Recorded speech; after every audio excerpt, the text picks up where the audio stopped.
জামাতে ইসলামও সেভাবে এগিয়ে যাচ্ছে। আমরা মনে করি ডিসেম্বরে তারেক রহমান আসার পরে যে গণতান্ত্রিক একটা আলোড়ন সৃষ্টি হয়েছে, যেখানে একটা নির্বাচন হবে, এর আগে মনে হচ্ছিল না।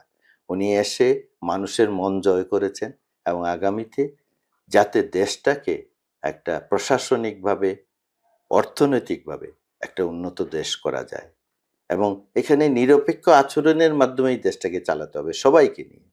নির্বাচিত হয়ে যাওয়ার পরে আপনি হলেন সবার প্রধানমন্ত্রী, সবার প্রেসিডেন্ট, এবং প্রেসিডেন্ট, প্রধানমন্ত্রী, পার্লামেন্ট এবং বিভিন্ন পেশাজীবী যে সংগঠন বা পেশাজীবী আছেন, প্রশাসক, রাজনীতিবিদ, ডাক্তার, ইঞ্জিনিয়ার, যাবতীয় সব মিলে যদি আমরা, ছাত্র, শিক্ষক, সবাইকে মিলে যদি আমরা একভাবে এই দেশের কথা ভাবি যে আমরা বাংলাদেশি, বাংলাদেশ আমার দেশ, এই দেশটাই আমার সব কিছু, এই দেশপ্রেমিক যদি আমরা হতে পারি, আমার মনে হয় দেশ এগিয়ে যাবে।